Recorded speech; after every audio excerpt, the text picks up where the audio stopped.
ನಮಸ್ಕಾರ ವೀಕ್ಷಕರೇ, ಆರ್ ನ್ಯೂಸ್ಗೆ ಸ್ವಾಗತ. ನಾನು ಪರವೇಶ್ ಪರಿವರ.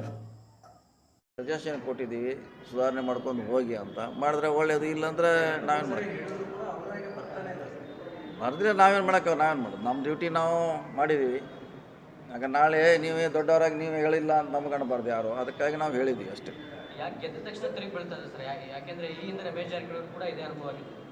ಸೊ ಅವರು ಕೂಡ ಅವ್ರಿಗೆ ಟಿಕೆಟ್ ಕೊಡಿಸ್ತಾರೆ, ಅವ್ರು ಟಿಕೆಟ್ ತೊಗೊಂಡಾಗ ಆರಿಸಿ ಬಂದ ತಕ್ಷಣ ಡೈಲಿ ಡೈರೆಕ್ಟ್ ಬೆಂಗಳೂರಿಗೆ ಹೋಗ್ಬಿಡ್ತಾರೆ. ಈಗ ತಮ್ಮಣ್ಣವ್ರು ಕೂಡ ಹಾಗೆ ಮಾಡ್ತಾ ಇದ್ದಾರೆ. ಏನೇನಂತ ಮಣ್ಣವ್ರು ನಮ್ಮ ಜೊತೆ ಇರಬೇಕಂತೇನಿಲ್ಲ.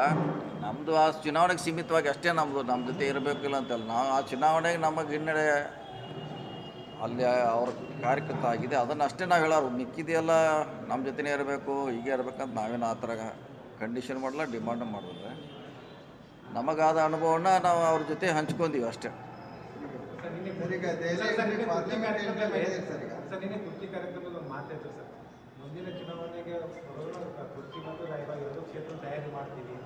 ಹೌದು, ಮುಂದಿನ ಸಾರಿ ಜನರಲ್ ಆಗ್ತಾವೆ, ಎರಡೂ ಜನರಲ್ ಆಗ್ತಾವೆ. ಅದಕ್ಕಾಗಿ ನಮಗೆ ಅವಕಾಶ ಸಿಕ್ಕರೆ ನಾವು ಟಾಗಲ್ ಆಗ್ತಾವೆ ಅಂತ ಹೇಳ್ತೀವಿ.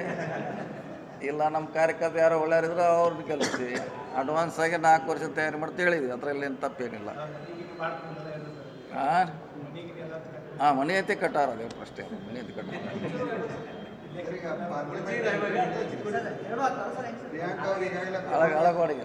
ಅಳಗವಾಡಿಗೆ 2 ಸೆಂಟ್ರ್ ಆಯ್ತು ಅದು.